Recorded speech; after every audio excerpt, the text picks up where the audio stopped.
야고보서 4장 14절에 보시면 17절까지 제가 읽겠습니다. 14절부터 너희가 내일 일어날 일을 알지 못하나니 너희 생명이 무엇이냐 잠깐 보이다가 사라지는 안개니라. 오히려 너희가 주께서 원하시면 우리가 살겠고 또 이것이나 저것을 할 수 있으리라고 말해야 할 터인데 이제 너희가 너희의 자만 가운데 기뻐하고 있으니 그러한 기쁨은 다 악하니라. 그러므로 선을 행할 줄 알면서도 행치 아니하는 자에게는 그것이 그 사람에게 죄가 되느니라. 이 본문을 가지고 하나님의 질문에 응답하라인데 주제는 어떻게 살아야 하는가, 이것의 주제를 가지고 제가 말씀을 드리겠습니다. 군대는 다양한 병가로 구성이 되어 있습니다. 우리 몸에 지체가 여러 개가 있듯이 군대도 그런 것입니다. 그 중에 하나가 기가 및 기계화 부대, 이 기동부대라고 합니다. 이 기동부대는 적이 예상치 못한 시간과 장소로 적의 중심에 접근하는 부대입니다. 왜 기동부대라고 하는 겁니다. 전투력을 적이 아주 취약한 지점에, 그런데 그것이 적의 중심입니다. 그것으로 기동시키는 부대입니다. 그래서 이 부대의 장교들은 사고 체계 자체가 아주 다이나믹합니다. 왜냐하면 적보다 먼저 행동하려고 하기 때문에 항상 민감하게 지켜보고 있는 겁니다. 조금 동적입니다. 왜냐하면 그 상황의 주도권을 잡으려고 그러면 적보다 먼저 보고 성견한다는 겁니다. 적보다 먼저 결심하는 겁니다. 성결한다는 겁니다. 그리고 적보다 먼저 때려야 합니다. 이게 선타한다고 하는 겁니다. 그래서 정적이지 않습니다. 주도권을 잡기 위해서 계속해서 움직이는 겁니다. 왜냐하면 전장 상황이라는 것은 적도 계속 움직입니다. 아군 부대도 계속 움직이고 또 내가 타고 있는 전차나 장갑차도 계속 움직이는 겁니다. 다이나믹하죠, 이 병가의 장교들은. 근데 오늘 제가 이 병가를 소개하는 게 아니고 포병 장교가 있습니다. 포병을 좀 소개할 것인데 이 포병 장교들은 아주 정적입니다. 우리는 핀셋 장교라고 합니다. 그들은. 이 핀셋 아시죠? 이 핀셋을 가지고 다니면서 지도에다가 자신의 위치를 이렇게 탁 찍어야 하는 겁니다. 내 위치를 정확히 알고 찍어야 됩니다. 이거 나는 여기에 있는데 지도에다가 잘못 찍으면 어떻게 됩니까? 나중에 포병 하락에 내 머리 위에 떨어집니다. 적의 위치도 핀셋으로 정확하게 찍어야 됩니다. 6계단 좌표 최소, 좀 하면 8계단 좌표로 정확하게 적의 위치를 이렇게 지도에 표시해야 됩니다. 그런데 적은 저기 있는데 지도에 잘못 표시하고 여기에 포를 때리면 어떻게 됩니까? 아군이 죽는 거죠. 이게 그대로 살아서 들어오는데 아군 기동부대하고 싸울 때. 그래서 위치를 정확하게 찍어놓고 전투하는 병과가 포병부대이고 포병병과의 장교를 우리가 핀셋 장교 이렇게 말합니다. 만약 잘못해서 아군 머리 위에 포를 포병 화력을 떨어뜨리면 이적행위를 하는 장교죠. 그래서 평소에 부단히 훈련해서 위치를 찍으려고 노력합니다. 정확하게 내 위치를 계속해서 탁 쳐다보면 그대로 찍습니다. 이렇게 눈을 쳐다보면 그대로 찍습니다. 이렇게. 왜냐하면 나중에 전시에 다 그렇게 써먹어야 하기 때문에 그렇습니다. 사람도 마찬가지입니다. 인생이 무엇이냐고 하나님이 질문하시면 여러분 그 질문에 답을 해봐야 합니다. 그러니까 하나님과 세상 사이에서 여러분의 위치가 어디인가, 그럼 좌표를 탁 찍어 보셔야 합니다. 그런데 세상에 가 있는데 내 위치가 하나님 쪽에 가 있다고 이렇게 탁 찍어 놓으면 이 사람 아무 일도 안 일어납니다. 그래서 속아서 사는 겁니다. 미혹되어서.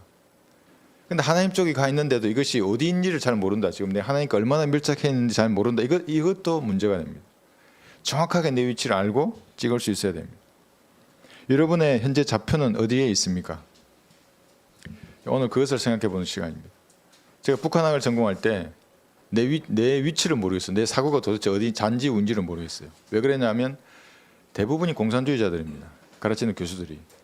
말 가운데 말은 너무나 잘하는데 한동안 좌표 설정이 어려웠던 적이 있습니다. 여러분의 위치를 정확하게 잡고 있는가? 혹시 세상과 타협하진 않았는가? 내 육신과 타협하진 않았는가? 그래서 여기 있어야 함에도 불구하고 다른 곳에 또 가 있지는 않은가? 실제 나의 위치는 세상인데 하나님 편에 있다고 착각하진 않은가?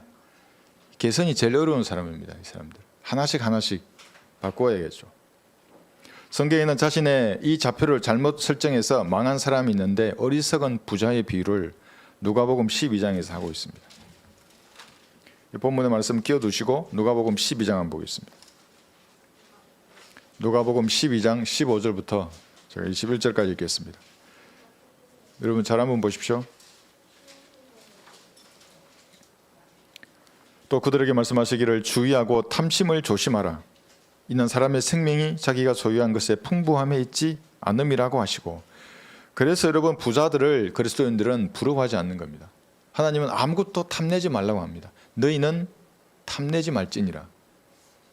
한 가지 비유로 그들에게 말씀하시기를 어떤 부자의 땅이 수확을 많이 내는지라 그가 속으로 생각하여 말하기를 내 곡식을 쌓아둘 곳이 없으니 내가 어떻게 할까 하고 말하기를 내가 이렇게 하리라.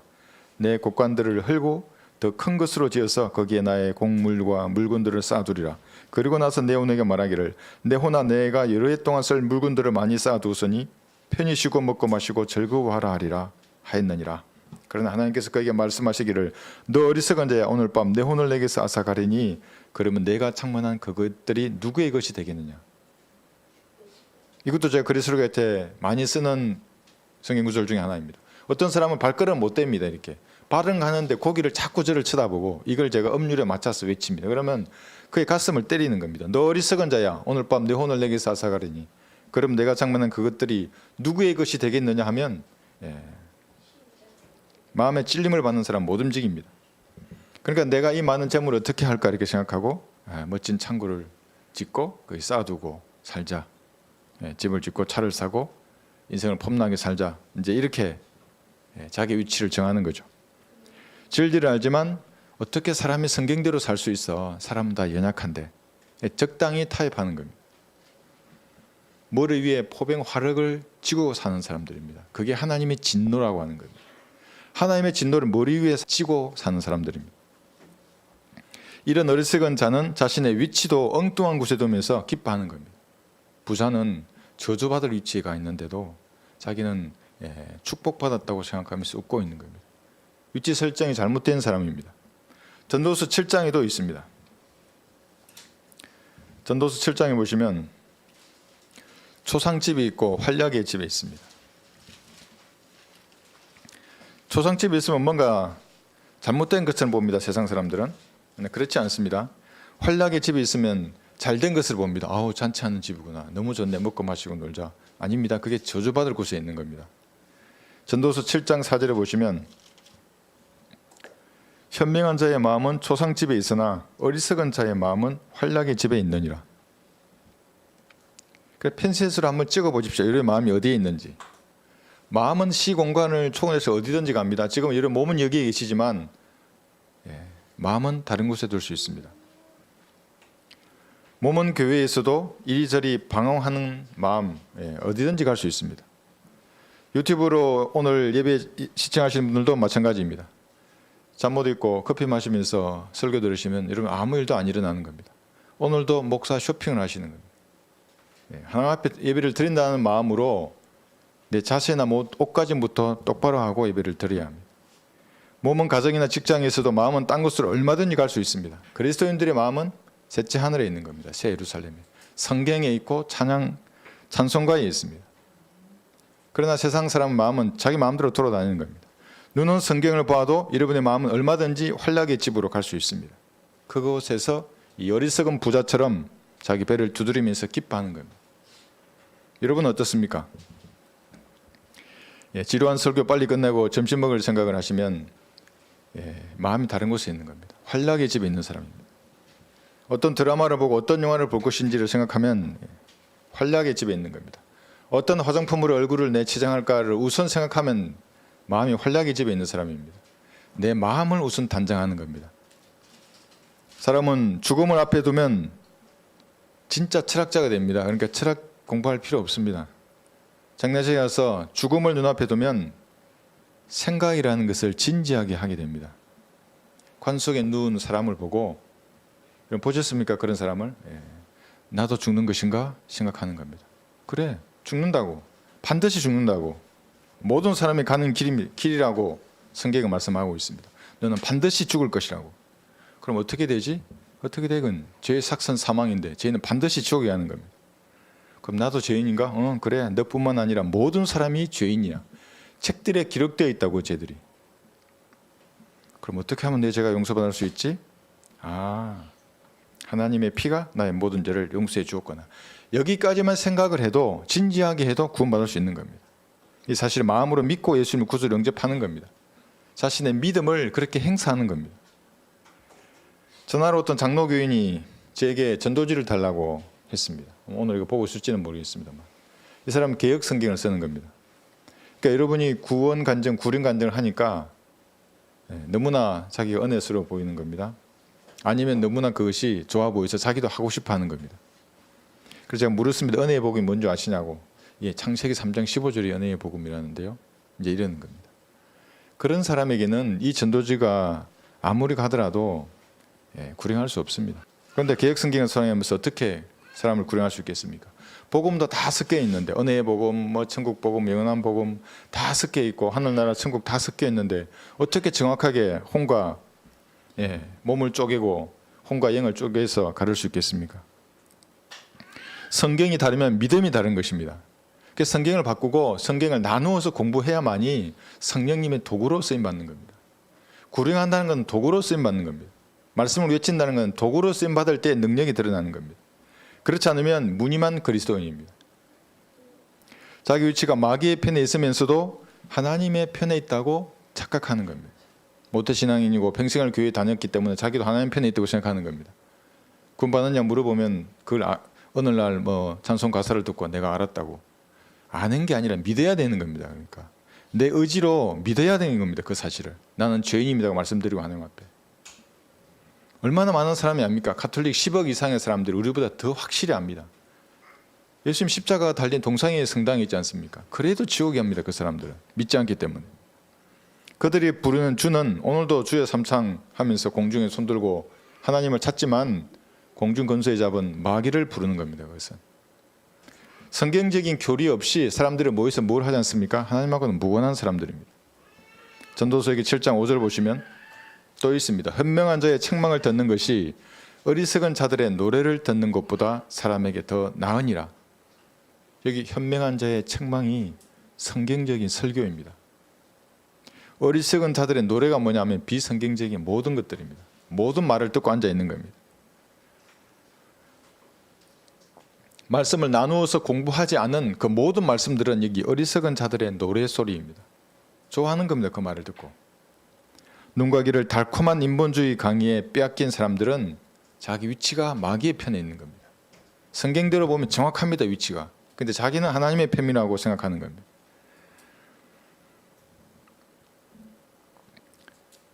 열매 없는 무익한 일에 돈과 시간과 지면을 낭비합니다. 성경적인 설교는 뭐냐면 설교단을 내리치고 나무의 껍질을 벗기고 가죽을 벗겨냅니다. 망치로 치고 칼로 자르고 불로 태워버리는 겁니다. 더러운 육신의 잔재를 말씀으로 깨끗이 씻겨버리는 겁니다. 1시간의 성경적인 설교가 영적 마약에 취한 목사가 하는 100번의 설교보다 훨씬 성도들에게 유익합니다. 그러나 어리석은 자는 자신의 위치가 어디인지를 분간하지를 못하는 겁니다.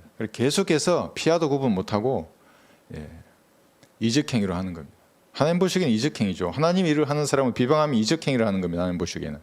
하나님 살려두시겠습니까? 아군 머리 위에 포병 하나를 쏟아붓는데.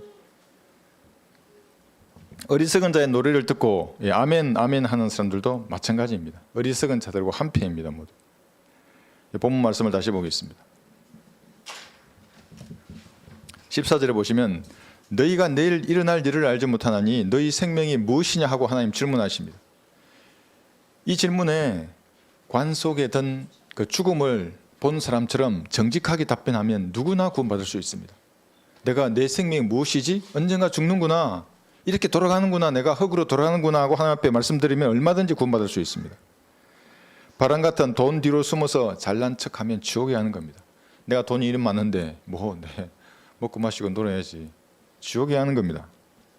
잘난 학이나 무슨 직분 뒤로 숨어서 아는 척해도 지옥에 가는 겁니다. 내가 권사, 장로, 목사인데 박사인데 그래서 어쩌다는 겁니까? 거듭나지 않으면 지옥에 가는 겁니다. 고의로 하나님을 잊으려고 바른 성경을 멀리해도 지옥에 가는 겁니다. 하나님을 알려고 하지 않습니다. 무지가 자신의 무죄를 입증하는 도구로 쓰려고 하는 겁니다. 그런데 세상은 잘 알아. 죄들은 아주 너무나 잘 알아. 맨날 보고 들으니 알 수밖에 없죠. 하나님 대해서는 무지하는 겁니다. 잠언 여기 27장 1절에 보시면 하나님은 분명히 다시 말씀하십니다. 잠언 27장 1절에서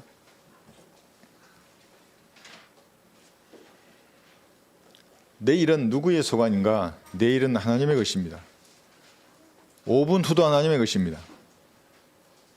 너는 내일을 자랑하지 말라. 하루 동안에 무슨 일이 일어날지 내가 알 수 없습니다. 그럼 뉴스 보셨습니까?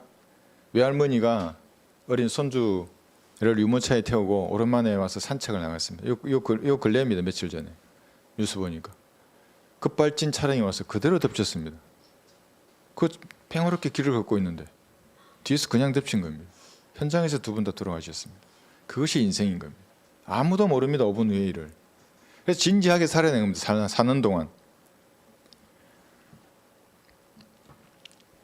이 땅을 사는 동안 구원의 확신이 그래서 우선입니다. 가장 시급하고 그 사람의 가장 중요한 일입니다. 구원의 확신을 가져야 하는 겁니다. 그러면 마귀의 편에서 하나님의 편으로 구원받으면 위치가 바뀌는 겁니다. 그것을 확신해야 합니다. 오늘 유튜브 영상을 보시는 분들 중에서 구원의 확신이 없으면 제가 지금 기도할 테니까 따라 하시면 됩니다. 이 방송을 켜시는 분들은 아마도 하나님도 알고 천국 지옥 다 알 것입니다. 예수님 십자가에 왜 피 흘려 죽으시고 부활하신 것도 다 아십니다. 아는데 내가 믿었는가? 믿었습니까 여러분? 부활과 영생의 소망을 내가 가졌는가? 그리스도는 여기서 시작하는 겁니다. 그럼 죽음이 두렵지 않습니다. 감사할 일입니다. 그건 하나님 앞에 갔는데 뭐가 두렵습니까? 기도하면 됩니다. 간 속에 죽음을 바라보듯이 정직하게 하나님 앞에 내가 기도하는 겁니다. 나 아는 게 같은 인생인데 하나님 제가 지금 구원받고 싶습니다. 제가 눈 감고 기도할 테니까 유튜브로 오늘 방송을 들으시는 분 중에 구원의 확신이 미흡하다 부족하다 따라 하시면 됩니다. 제가 기도할 테니까 따라서 하십시오. 위대하신 하나님, 저는 죄인입니다. 저와 같은 죄인을 용서하시기 위해서 십자가에 피 흘려 죽으시고 부활하셔서 제 모든 죄를 용서해 주셔서 감사드립니다. 지금 제 안에 들어오셔서 저를 구원해 주십시오. 저를 예수님의 피로 구원해 주셔서 감사합니다. 예수님 이름으로 기도합니다. 아멘. 이렇게 하면 영원한 생명이 여러분이 가진 것입니다. 여기서 그리스도의 영적인 성장이 시작되는 겁니다. 이걸 딱 확신하는 겁니다. 그런데 이러한 내 믿음을 행사하는 것을 누군가 영상을 통해서 비웃고 있다 그러면 그 사람 지옥에 가는 겁니다. 아이고 저렇게 영접한다고 뭐 구원받아 회개하고 뭐 또 계시의 믿음을 기다리고 뭔가 열심히 해야 구원받지 지옥에 가는 겁니다. 그 사람은. 성경은 이 구절에서 14절에서 잠깐 보이다가 사라지는 안개니라고 하나님께서 정답을 내려주십니다. 그러니까 하나님께서는 질문도 정확하시고 인간이 다 알아들을 수 있는 말로 평이하게 질문하시고 답도 정확하게 하십니다. 뭐 수수께끼처럼 비비 꼬지 않으십니다. 죽을 때까지 회개하라 그러면 어떻게 됩니까? 하나님께서 야 너 구원 받을래? 나 죽을 때까지 회개해. 죽을 때까지 회개해 보십시오. 눈 탁 뜨면 또 죄를 생각하는 게 인간인데 불가능합니다. 그런데 하나님은 정확하십니다. 답을 주시는 겁니다. 이 생에서 여러분의 인생은 사라지는 안개와 같습니다. 이런 깨달음을 얻기 위해서 여러분 절간에 안 가도 됩니다. 뭐 수도원에 가서 몇십 년을 수도하지 않아도 되는 겁니다. 하나님 앞에 정직한 자세로 나가면 정답을 얻는 것입니다. 지상 삶은 안개와 같이 사라지는 것입니다. 욥기 4장도 보겠습니다. 그래서 그리스도인의 삶이란 이 지상 삶에 목적이 있지 않습니다. 여기서 잘 먹고 잘 살려고 하는 사람들이 아닙니다. 이 육신의 창문을 벗고 난 그 다음을 위해서 사는 사람들입니다. 그래서 사람들은 잘 모릅니다. 그리스도인 그러면 땅의 것으로만 판단하려고 하는 겁니다. 야 네가 축복을 얼마나 받았어. 대부분 저주입니다. 그게. 네가 팔복 중에 몇 가지나 복을 받았어. 다 저주받은 사람들입니다. 성경을 모르는 사람들입니다. 욥기 4장 1절 보시면 여자에게서 태어난 사람은 날수가 적고 고통으로 가득 찼도다. 그는 꽃같이 나와서 잘려져 버리고 그는 또한 그림자처럼 사라지고 머물지 아니하도다. 이 꽃같이 잘려져 버리고 그림자처럼 머물지 아니하는 것이 인생입니다. 이것이 하나님이 인생에 대해서 주시는 정답입니다. 그런데 구원받지 않은 사람들은 뭐라 그럽니까? 꽃이 지기 전에 그래서 놀려고 하는 겁니다. 노새 젊어서 노새. 꽃이 지기 전에. 사람이 꽃보다 아름다워. 사람이 꽃보다 아름다워 보이죠? 예.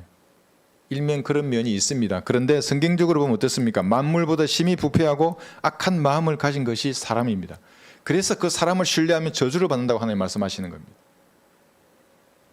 그림자가 사라지기 전에 조금이라도 더 가지려고 합니다. 헛상인데 그것이 붙잡으려고 안간힘을 쓰는 것입니다. 그리스도인이라면 진리와 반대되는 것은 다 놓아야 합니다. 그래야 하나님 주시는 자유함을 누리는 겁니다.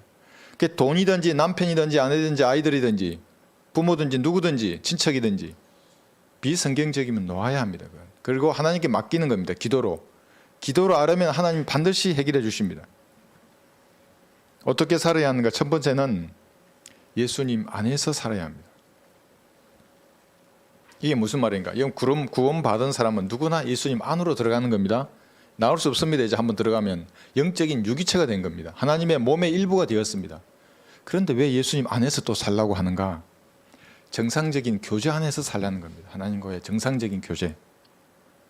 그러면 상호 교감이 안 되면 뭐가 문제입니까? 한 사람이 뭔가를 감추는 겁니다. 그럼 하나님이 감추겠습니까? 아담의 본성을 가진 사람이 감추겠습니까? 사람이 뭔가를 숨기는 겁니다. 하나님 앞에. 그럼 멀어지고 밖으로 나가버립니다. 영적인 유기체이지만 교제가 안 된다는 겁니다. 포도나무와 그 가지의 비유와 같습니다. 교제가 안 되면 가지처럼 말라 비틀어져 버립니다. 그리스도인이. 이 땅에서 아무런 능력을 발휘하지 못하는 겁니다. 그래서 항상 잎사귀만 무성합니다. 그 사람들은. 말이 아주 건물이 아주 그냥 크고 말도 유창하고 아무런 열매가 없습니다. 그런데 영적인 성장을 안 하는 겁니다. 성경적인 성장도 없습니다. 거의. 맨날 예배한다고 모여서 춤추고 성령에 춤춘다는 얘기를 저도 직접 들었습니다. 어떤 교회가 매일 모인대요. 예배 드린다고. 뭐냐니까 성령이 춤을 춘대요. 미친 사람들입니다. 그게. 그래서 성경은 그걸 무당이라고 하는 겁니다. 현대판 무당들입니다. 전부. 주님 안에서 온전한 교제 가운데 있으면 많은 열매로 주님께 영광을 돌릴 수 있습니다. 열매란 내가 내는 게 아닙니다. 내가 붙어있기 때문에 성경적으로 주님 앞에 열매를 내게 하시는 겁니다. 그걸로 하나님께 영광을 돌리게 하는 겁니다.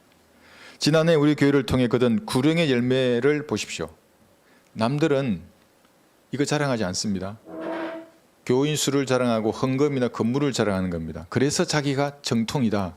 정통의 근거다. 하나님이 축복해 주신 이 많은 걸 보라. 이런 식입니다. 그러나 우리는 마귀의 수중에 있는 혼들을 이기하는 것에 쓰임받은 것을 자랑하는 겁니다. 우리를 도구로 써주신 주님을 우리가 자랑하는 겁니다. 너무나 달라도 다릅니다. 예수님 밖에 있는 사람은 땅의 것을 구하는 겁니다. 그러니까 정상적인 교제 안에 있는 사람은 어디의 것을 구합니까? 당연히 위의 것을 구하는 겁니다. 우리 마음이 위에 있는 겁니다. 새 예루살렘도 위에 있고 예수님도 위에 계십니다. 우리의 시민권도 그래서 위에 있는 겁니다. 하늘과 땅만큼의 차이입니다. 구령하지 않는 교회는 당연히 죽은 교회입니다. 혼을 이겨오라고 하나님께서 교회를 세우셨는데 양육해서 구령의 열매를 맺는 교회가 되어야 합니다. 국내뿐만 아니라 해외에도 복음의 문이 열려야 합니다. 문이 안 열리는 교회는 죽은 교회입니다. 하나님께서 그에게 문을 열게 하지 않으십니다. 왜 이 땅의 목사들이 하나님과의 정상적인 교제 가운데 있지 못하는 겁니까? 목양치에 앉아서 현금을 만지작거리는 겁니다. 안수증을 만지작거리고 화기증에 관심이 있는 겁니다. 그러지 말고 복음의 문을 열어달라고 해야 하는 거예요. 통장 잔고나 부동산에 연연하지 말고 바른 말씀을 전파하는 겁니다. 그래서 하나님께서 주시면 같이 누리고 주지 않으시면 그대로 하는 겁니다. 혼자 하든 둘이 하든. 그런 교회가 과연 얼마나 되겠습니까? 0.001%라도 되겠습니까? 고린도후서 5장 17절을 보겠습니다.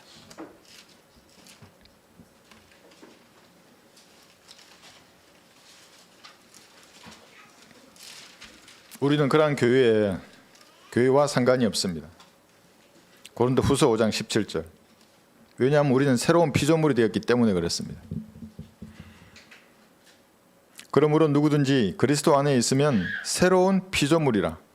옛것들은 지나갔으니 보라 모든 것이 새롭게 되었도다.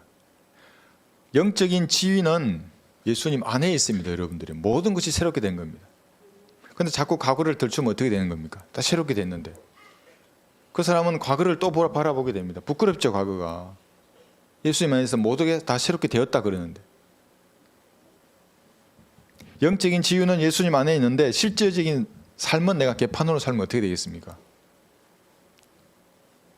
예, 온전히 구원을 이루지 못하는 삶입니다. 물론 구원받았습니다. 영생이 보장됩니다. 그런데 삶의 개판이면 내 구원이 온전히 이루어지지 않은 겁니다. 2% 부족한 사람입니다. 자신이 바뀐 위치를 모르는 겁니다. 하나님 안에 들어가 있는데 세상이 있는 것처럼 살면 안 됩니다. 하나님 자녀답게 살아야 합니다. 이것이 새로운 피조물이라고 하는 거예요. 유독 신천지 교인들이 저한테 카톡이나 전화를 많이 하는데 참으로 불쌍한 사람들입니다. 왜 불쌍한 사람들인가? 신천지가 새하늘과 새 땅이지 않습니까? 천년왕국 이후에 이루어질 그 세상이 신천지입니다. 누가 그 새하늘과 새 땅, 신천지를 주인이 되는가? 신천지에 그것은 새로운 피조물인 여러분들이 새하늘과 새 땅의 주인들입니다. 사실은 그 말이 무슨 말이겠습니까? 잘 생각해 보십시오. 광활한 우주가 다시 펼쳐지는 겁니다. 창세기 1장 1절에 그 우주가 계시록 21장에서 다시 펼쳐지는 겁니다. 33살에 영원한 몸을 입고 있습니다. 여러분들이 성강과 성운을 이동하는 겁니다. 오늘은 카시오페이아에 있다가 내일 아침에 안드로메다로 가는 겁니다. 여러분들이 그 성운으로 그 위대한 자유를 가졌습니다. 그 여러분의 것입니다. 그런데 지금 이만희가 있는 거기가 신천지라니, 신학적으로는 막이 들린 것이고 세상 사람들 보기에는 미친 사람들입니다. 한 대여섯 명 됩니다. 저한테 연락 주고 하는 사람들 미친 사람들입니다. 전부. 오늘 이것도 볼지는 모르겠지만 1월 1일 날 저한테 카톡 보내왔어요. 그래서 제가 아니 새해부터 지옥의 냄새를 풍기지 말고 성경 공부를 강조하더만 공부 좀 다시 하라고 해서 제가 만화전도지 링크 그려뒀어요. 이거 잘 한번 들어보라고. 답이 없어요 아직. 여러분은 모든 것이 새롭게 되었습니다. 그런데 아담의 본성은 그대로입니다. 아담의 본성이 뭔지 아십니까? 시체 썩은 냄새가 나면 코를 킁킁거리는 게 하이에나입니다. 그런 습성을 다 가지고 있습니다. 상황이 조성되면 여러분도 하이에나처럼 죄의 냄새를 맡아서 고기를 좌우로 돌릴 수 있습니다. 그럴 가능성을 가진 육신을 다 가지고 있는 겁니다. 그런데 여러분 안에는 새 사람이 있습니다. 죽었던 영이 살아났고 예수님이 여러분 안에 들어가 계십니다. 영으로 들어가 계신 겁니다. 전에는 없던 새로운 생각, 가치관, 삶의 간주가 생겼습니다. 이거대로 살아야 합니다. 새 사람, 인생에 대한 태도가 바뀐 것입니다. 그래서 옛날같이 뭐 인생 뭐 있어 하면서 마음대로 살지 않습니다. 인생 뭐 없죠. 다 안개인데 하나님을 위해 살아야죠. 근데 그 핑계로 죄를 짓고 사는 것은 말이 되지 않습니다. 그리스도인은 자기 앞에 난관이 봉착하면 그래서 기도로 헤쳐나가는 겁니다. 장악당하지 않습니다. 상황에. 왜냐하면 우리는 주님이 계시기 때문에 아래에서 상황을 바꾸는 사람들입니다. 마음을 바꾸시고 주님께서 환경을 바꾸십니다. 사람은 어떤 다른 데로 보내시기도 하고 죽이시기도 합니다. 두려워하지 말고 그리스도는 하나님 앞에 아래는 겁니다. 그런데 기도가 응답되지 않으면 자기 자신을 성찰해 봐야 합니다. 내가 왜 안 되는 것인가 살펴보고 그것을 고쳐서 하나님 앞에 다시 아뢰는 것입니다. 무엇을 하더라도 여러분들은 하나님과 연관된 그 끈을 놓을 수가 없습니다. 일을 하거나 등산을 가거나 공부를 하거나 심지어 술집에 가더라도 하나님과 연관된 그 끈은 끊어지지 않습니다. 해보십시오. 부끄러운 일이 일어납니다. 이제 술 취해서 골목길 다니면서 찬송가 부르는 겁니다. 그리스도인은 하나님 잊을 수 없는 겁니다. 율법이라고 하는 낡은 법문 아래 있지 아니하고 생명의 성령의 법 아래 있기 때문에 새 피조물이기 때문에 그런 것입니다. 그러니까 계명을 적어놓고 이것을 하고 안 하고 그러지 않습니다. 그리스도인들은 성령께서 그 일의 동기를 먼저 다루십니다. 바꾸라고 하지 말라고 그렇게 말씀하시는 새 사람으로 옷 입어야 합니다. 여러분들 에베소서 4장 22절에 보시면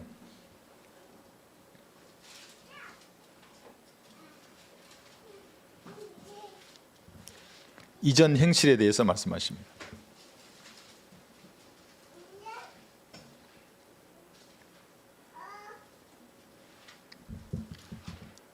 에베소서 4장 22절부터 이전 행실에 관해서는 기만의 욕망에 따라 썩어진 옛사람을 벗어버리고 너희의 생각의 영 안에서 새롭게 되어 하나님을 따라 의와 참된 거룩함 안에서 창조된 새 사람을 입으라. 새 사람을 어디 벗어두고 딴 곳에 위치하면 안 됩니다. 새 사람을 입으라 그래요. 그런데 까먹어버리고 계속해서 이 하이에나와 같은 본성들을 산다면 어떻게 되겠습니까? 마귀가 그 틈을 결코 놓지 않습니다. 진리를 한번 알았던 사람이 놓으면 마귀는 그 틈을 결코 놓지 않는 겁니다. 틈이 생기면 어떻게 합니까? 전쟁에서 기동부대의 장교들은 틈만 봅니다. 그걸 돌파구라고 합니다. 돌파구 딱 생기면 확장시킵니다. 그것을. 그리고 뒤에 있는 생생한 부대를 그 돌파구 속으로 집어넣는 겁니다. 그 방어하는 부대의 중심을 파괴해버립니다. 여러분의 믿음이 파괴되는 겁니다. 그리스도인 믿음이 파괴되면 다 끝납니다. 지금까지 간증 다 잃어버리는 겁니다. 그래서 그 틈이 생기지 않도록 해야 합니다. 본성대로 살지 않아야 합니다. 새 피조물답게 살아야 하는 겁니다. 디도서 2장도 보겠습니다.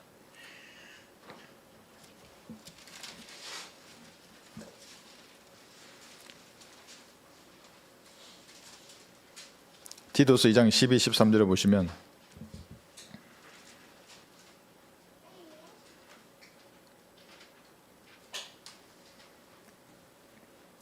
우리를 가르치시되 불경건과 세상 정욕들을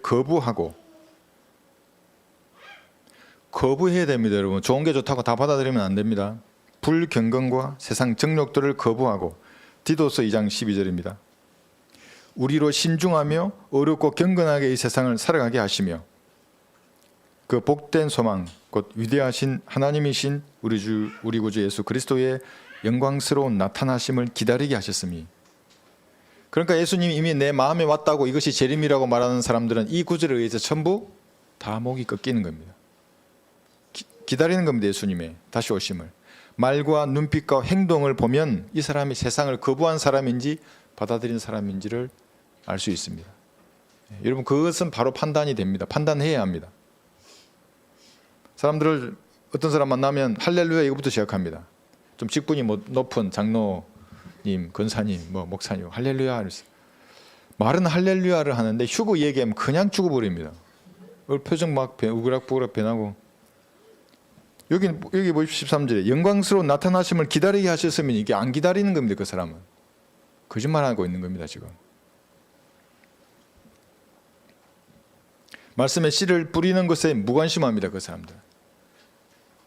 구원파와 무엇이 달라요? 이런 얘기하는 겁니다. 영접기도에서 구원받는다 그러니까 유병헌이나 권신찬이나 이요한, 박옥순 목사는 성경적인 신앙하고는 전혀 무관한 사람들입니다. 성경 작자도 개역 성경을 쓰지 않습니까? 복음을 왜 일주일이나 설명하는 겁니까? 7일 동안이나 6일이나 5일이나 왜 설명하는 겁니까? 5분이면 충분한 것을. 전혀 모르는 사람들입니다. 돈을 위해서 신도들을 앵벌이 시키는 사람들입니다. 현대판 노예를 그가 운영했던 겁니다. 노예 제도를 교회에서. 우리보다 수만 배 이상의 큰 규모를 가졌지만 우리 교회가 더 많은 혼들을 이겨오는 겁니다. 왜 성도들이 모두 구원받고 예수님 안에서 정상적인 교제 가운데 있지 못하는가? 자신의 위치를 잘못 설정해 두고 있기 때문에 그렇습니다. 어디에 있는지 모르는 겁니다. 성경이 없으면 알 수가 없습니다. 어떻게 살 것인가? 두 번째는 주께서 원하시는 대로 살아야 합니다. 다시 본문의 말씀 보겠습니다. 야고보서 4장 15, 16절 보시면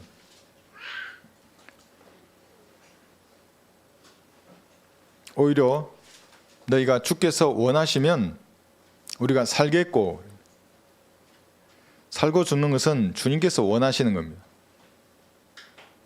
또 이것이나 저것을 할 수 있으리라고 말해야 할 터인데 이제 너희가 너희의 자만 가운데 기뻐하고 있으니 그러한 기쁨은 다 악하니라.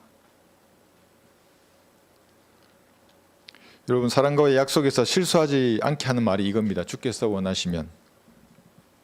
그러니까 누군가 경건한 척 다가와서 여러분들에게 무엇을 요구하면 주께서 원하시면 그렇게 하겠다고. 이것이 가장 지혜로운 말입니다. 쉽지 않습니다. 저도 이것을 모르고 전역하고 나서 그대로 받아들인 적이 많은데 지혜롭게 대해야 하는 겁니다. 주께서 원하시면 그것을 하겠다고. 그럼 하나님과 사람 사이에서 여러분 실망하지 않습니다. 하나님께도 실망하지 않습니다. 여러분은 무엇을 원하는 게 있습니다. 그것이 남편이든 아내든 직업이든 어떤 돈이든 질병이든 어떤 것도 있습니다. 그러면 여러분 간구한 다음에 주께서 원하시면 제게 주십시오. 제가 원하는 것은 이것입니다. 하나님께서 보시기에 합당하시면 제게 주십시오. 합당하지 않으시면 하나님께서 더 좋은 것을 주시고 다른 것을 주시는 겁니다. 그러니까 매여 있을 필요가 없습니다. 그리스도인들은. 살고 죽는 것도 주님께서 원하시면 살든지 죽든지 하는 겁니다. 그러니까 안개와 같은 인생의 그리스도인들은 종로로 타지 않습니다. 제가 그리스도교에 딱 섰을 때 그 기분입니다. 군대에 있을 때 죽음을 각오했을 때 그런 마음 자세가 그대로 드러납니다. 거기 서면. 계속 서면 좋습니다. 자매님들 잘 모르시죠? 우리 형제님 아시는데 그 엄청난 기쁨이 있습니다. 거기에는. 두려움 이면에 그게 있는 겁니다. 영혼을 사시는 하나님의 보좌 앞에 여러분들이 죽는 것이 무서워서 벌벌 떨며 나가서 뭔가 하려면 하나님 어떻게 채워줄 수 있습니까? 하나님이 영원히 사시는 분인데. 근데 나는 이 80평생 붙들고 뭔가를 하려고 이렇게 보고 있으면 하나님 채워줄 수가 없습니다. 그러니까 그분에게 맞게 여러분 다가서야 합니다. 상과 죽음이 예민하지 말고 내가 아뢰을 걸 아뢰는 겁니다.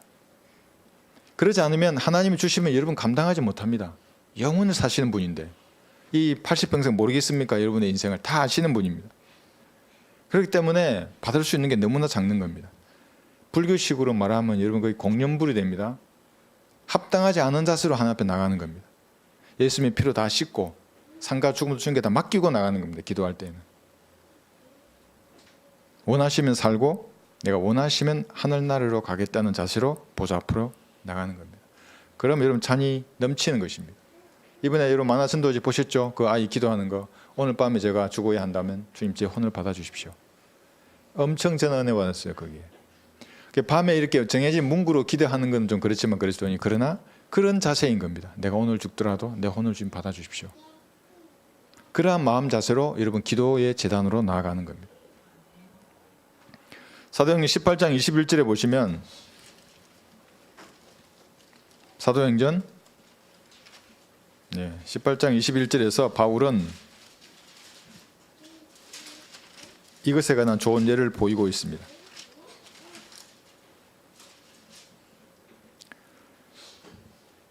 그들과 헤어지면서 말하기를 내가 어떠한 일에 있어도 다가오는 이 명절을 예루살렘에서 지키리라. 그러나 하나님의 뜻이면 여러분에게로 다시 돌아오리라 하고 에베소에서 배를 타고 떠나니라. 바울은 자기 민족에게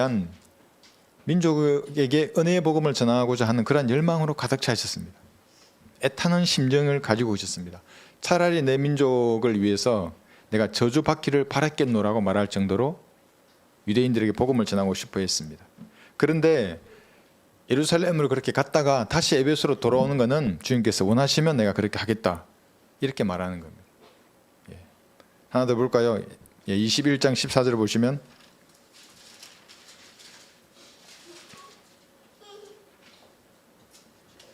이제 14절에서 바울에게 3번이나 권고합니다.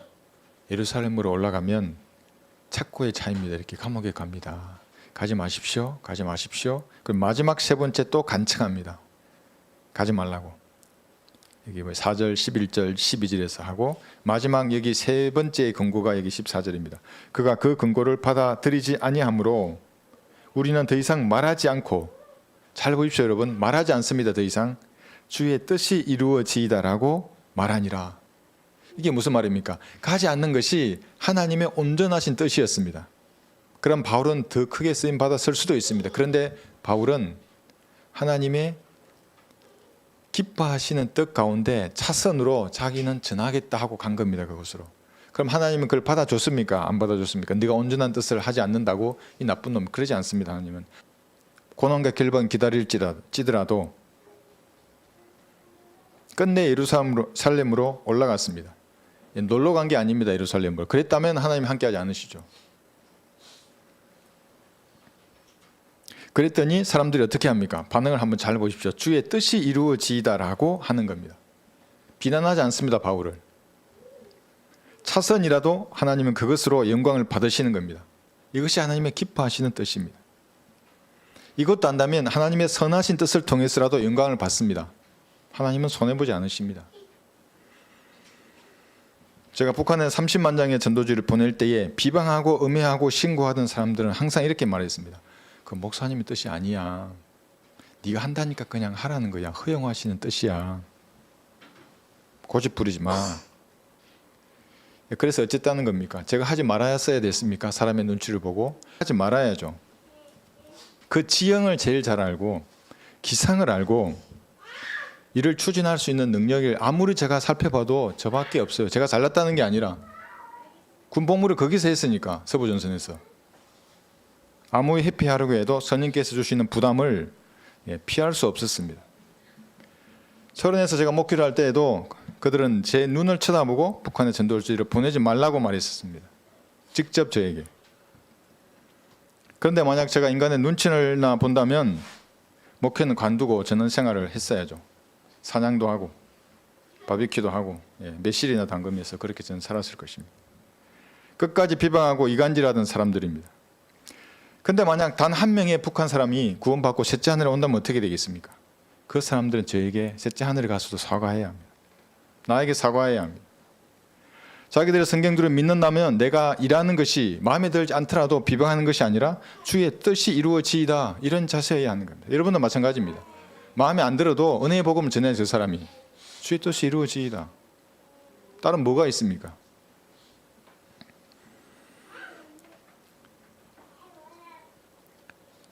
북한의 복음을 전파하는 것이 주님의 뜻이면 그 사람들은 누구 편입니까? 마귀의 편에 있는 겁니다. 자기의 위치가. 그리고 하나님의 편에 포병하러 쏟아붓는 겁니다. 하나님께. 하나님 가만두시겠습니까? 제가 얼마 안 되는 기간 동안 그걸 안 겁니다. 하나님 편에 밀착해 있으면 나를 비방하면 그 사람은 하나님을 비방하는 겁니다. 하나님 다루신다는 것을 제가 알게 되었습니다. 어떻게 살 것인가? 세 번째는 영생에 이르는 음식을 위하여 살아야 합니다. 본문의 말씀을 보겠습니다. 다시 야고보서 4장 17절. 그러므로 선을 행할 줄 알면서도 행치 아니하는 자에게는 그것이 그 사람에게 죄가 되느니라. 여러분, 물에 빠진 사람에게 선이 무엇입니까? 뭐 좋은 음악을 틀어주는 겁니까? 아니죠. 물에서 건져내는 게 선입니다. 그 사람에게는. 옷을 선물하는 게 선입니까? 물에 빠져 죽어가는데 그건 미친 사람이죠. 불에 타 죽어가는 차에 타 있는 사람에게 선은 끄집어내주는 겁니다. 불타는 집에서 그를 끄집어내주는 게 선입니다. 그런데 산상수훈이나 들려주고 기타나 드럼이나 치면서 사람의 감정을 고조시킨다면 그 사람은 미친 사람입니다. 마귀 들린 사람입니다. 지옥으로 향하는 사람들에게 선이라는 것은 은혜의 복음을 전해서 영원한 생명을 얻게 하는 것이 그 사람에게 선입니다. 이것을 해야 한다는 것을 알면서도 하지 않으면 그것이 죄입니다. 복음 전파에 부담이 밀려오는데 아무도 사람이 없어. 그러면 어떻게 합니까? 형제들에게 말하는 겁니다. 아무도 없어. 내가 복음을 전하고 싶은데. 돌멩이에게 하는 겁니다. 나무에게 하는 겁니다. 한번 해보십시오. 여러분의 죄들은 예수님의 피로 모두 용서되었습니다. 지금 이 사실을 믿으시면 구원을 받습니다. 결코 저희가지 않습니다. 구원받기 원하시면 저와 함께 기도하십시오. 기도하겠습니다. 위대하신 하나님, 저는 주입니다. 하는 겁니다. 하나님도 듣고 마귀도 듣는 겁니다. 그게 바람을 타고 누가 어디 저 뒤에 숨어 있다가 들을 수도 있습니다. 어떤 사람이.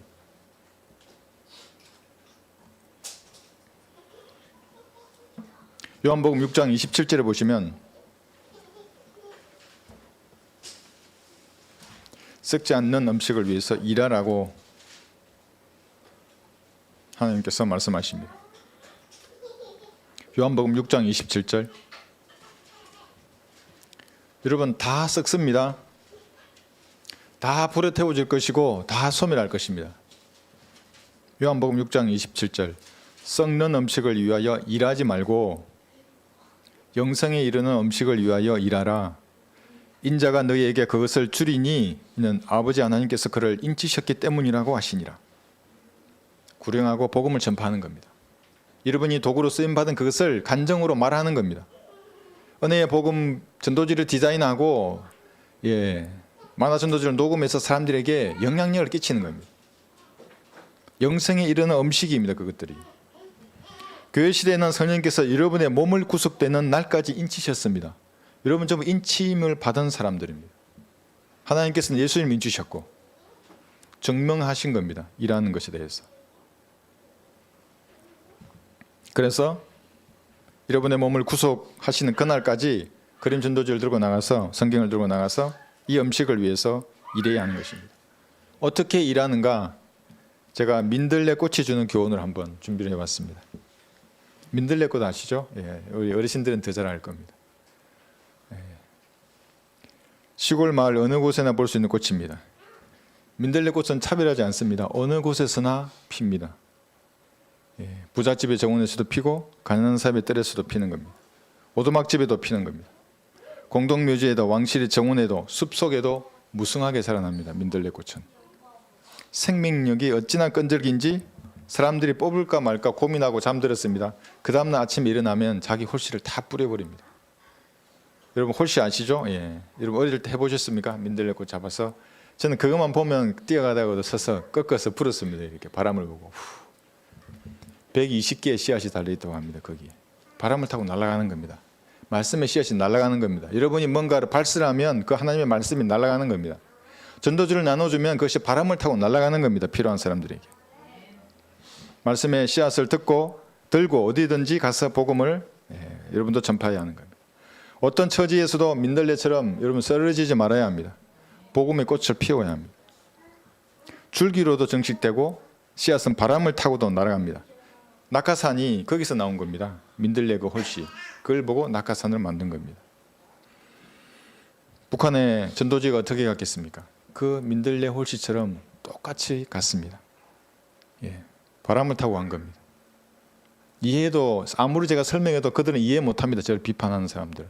제가 이게 PT도 했습니다. 칠판에다가. 한 3, 40명 있었는데 한두 명 빼고는 아무도 이해 못합니다. 중학교 때 배운 기합을 제가 설명했었는데 여러분도 생명에 이르는 영생에 이르는 말씀의 씨앗을 뿌려야 합니다. 그러면 바람을 타고 어디든지 가는 것입니다. 민들레는 쉽게 좌절하지 않습니다. 슬픔으로도 꽃이 시들지 않습니다. 왜냐하면 이 외양간의 뒤편에서도 이 꽃이 피어야 하기 때문에 그렇습니다. 어디서든 창조주께 아름답게 순응합니다. 민들레의 꽃은. 가난하거나 부유하거나 사람이 많거나 적거나 여러분도 기쁜 마음으로 가서 민들레처럼 복음의 꽃을 피워야 합니다. 사시사철 정식합니다. 여러분도 계절과 무관하게 복음의 꽃을 피워야 하는 것입니다. 민들레는 검은 흙에서 나옵니다. 그래서 아름다운 황금색 꽃봉오리를 피우는 겁니다. 여러분도 마귀의 자식에 속해 있다가 예수님의 피로 구원받아서 하나님의 자녀가 된 겁니다. 입양되었습니다. 비슷합니다. 우리도. 민들레는 아침 추위에도 고운 꽃을 피우고 저녁 지친 몸을 이끌고 집으로 돌아올 때에도 민들레는 황금빛 인사를 보냅니다. 그런데 때론 우리는 황금빛 그런 미소를 보내야 된다. 사람들에게 밝은 얼굴을 하지 못할 때가 많이 있습니다. 너무나 세파에 지치고 그럴 경우입니다. 그러나 다시 기도해서 이 더러움을 씻어내고 성령으로 충만하면 내 안에 영이 촛불처럼 환해지는 겁니다. 그럼 여러분도 민들레의 꽃처럼 밝은 인사를 사람들에게 할 수 있습니다. 그래서 어디 곳에서나 내 이 밝은 얼굴을 잃지 않습니다. 내 안에 영이 촛불처럼 타오르면 환해집니다. 얼굴 표정도. 먼저 인사합니다. 우리가. 마귀의 자녀 사람들이 깜짝 놀라죠. 저 웃을 인사할 상황이 아닌데 우리는 인사하고 얘기하는 거예요.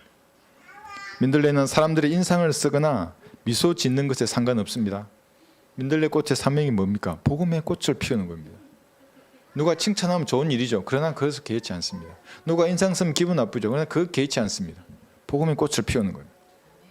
씨를 흙에 뿌리고 자라게 해서 꽃을 피우고 열매를 맺는 이 일을 끊임없이 수행하는 겁니다. 여러분도 주님이 주시는 지혜와 능력으로 민들레처럼 영생에 이르는 이 음식을 위해서 일하는 사람들 되어야 합니다. 오늘 제가 세 가지를 말씀드렸습니다. 예수님 안에서 살아야 한다.